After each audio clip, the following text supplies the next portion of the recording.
2014 Presiden Jokowi betul mengkapitalisasi Papua sehingga itu mendapat simpati.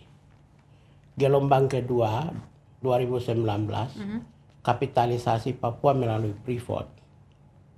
Masalah apa namanya saham investasi juga mendapat perhatian. Detik ini Indi 34 menteri, satu manusia pun tidak ada dari Papua. Ada apa? Apakah itu di atas bangunan, presiden bekerja di atas bangunan Bhinneka Tunggal Ika? Apakah Bhinneka Tunggal Ika itu substansial ataukah simbolik? Substansial itu kan harus tanggung renten, share authority, distribution of power. Mosaik Indonesia itu tergambar. Di Amerika aja wapres kulit hitam, menteri pertahanan kulit hitam, ada sekitar 5, 7, 6, 8 semua. Kan Indonesia itu harus tampilkan karena itulah jadi identitas. Harus ada perwakilan satu-satu dari berbagai Apakah tempat. itu rasis, diskriminatif, atau presiden lupa Jokowi?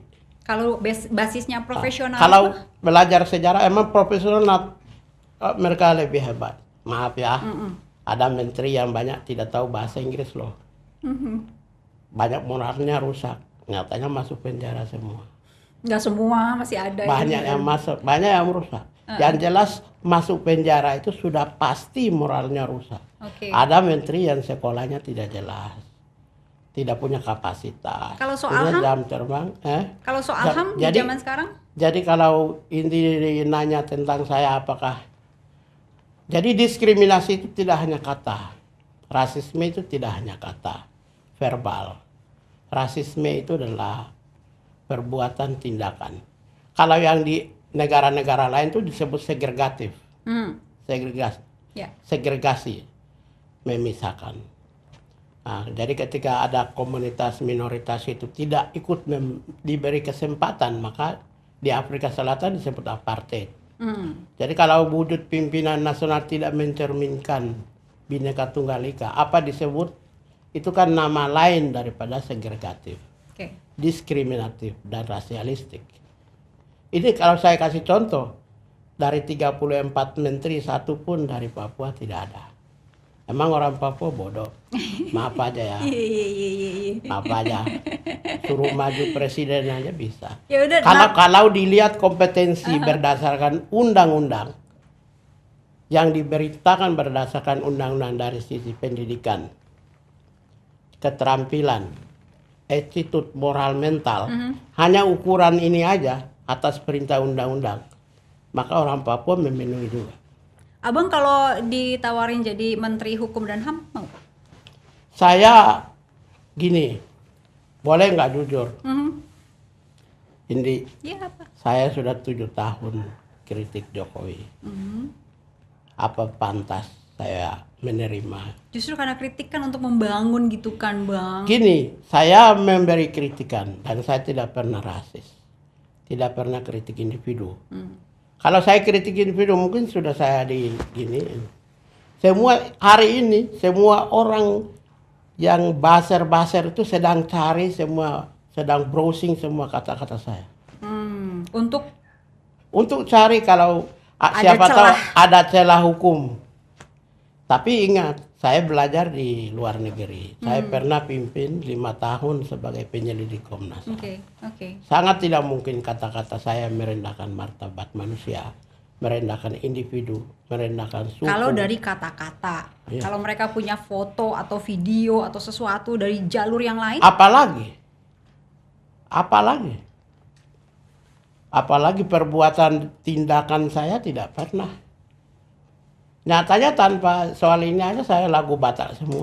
Tadi malam makan B2. Dan saya tidak upload di mana-mana. Maaf ya. Saya tidak pernah upload.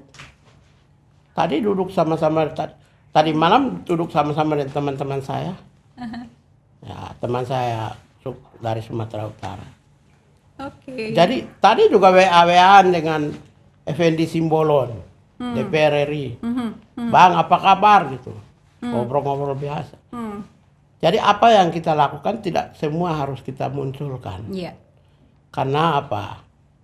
Karena seorang yang hebat itu tidak perlu mempertontonkan kehebatannya. Hebat itu cukup untuk dirinya dan orang-orang seputarnya. Ini abang ini emang Nyatanya 5 tahun di Komnas HAM. Selama 5 tahun hasil polling di Komnas HAM itu saya komisioner favorit. Yeay. 5 tahun. Iya. Jadi kalau orang terdekat menjadikan Anda favorit, maka mereka yang mengetahui siapa Anda. Mhm. Tidak usah dinilai oleh orang-orang yang jauh sana. Oke.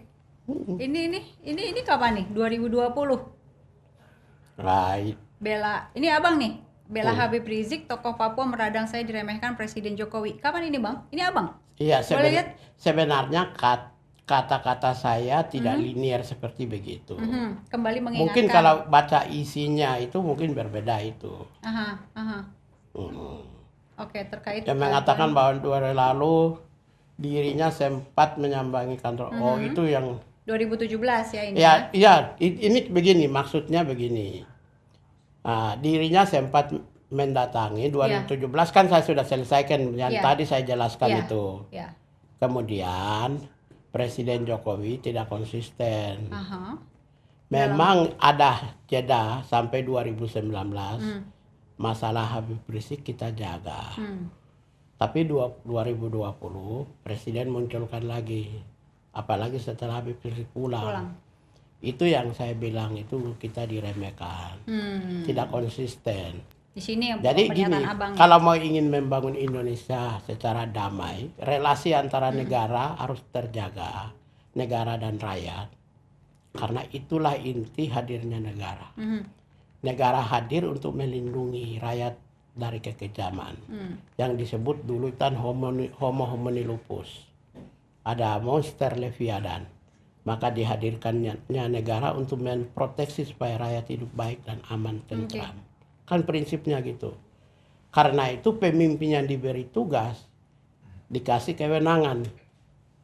Jadi obligation to protect, melindungi, obligation to respect, menghormati, dan obligation to fulfill, yaitu memenuhi kebutuhan, berbagai kebutuhan. Nah, ini pernyataan Pak Mahfud MD 4 Januari 2021. Kalau Anda tidak suka dengan statement atau tudingan seseorang yang Anda anggap ngaco, tidak usahlah menghinanya dengan cacian atau gambar hewan. Diamkan saja. Ini saya begini ini. Saya tidak suka pernyataan ini. Ini kan pernyataan untuk Ambrosius sebetulnya kan? Ya, tapi saya tidak suka. Bagian mananya? Nah ini bagus ini pertanyaan. Iya, bagian mana? Iya, bagian mana yang abang tidak suka? Mahfud MD itu siapa? Jabatan dia apa? Menko Polhukam. Anak buahnya Menko Polhukam siapa? Kapolri. Ya tidak usah bermain gimmick. Bangsa ini tidak bisa dibangun dengan gimmick. Bangsa ini hanya dibangun dengan ada kepastian perintah, ada kepastian memberi keadilan kepada rakyat. Harusnya Mahfud MD memerintahkan kepada Kapolri untuk proses hukum. Oke.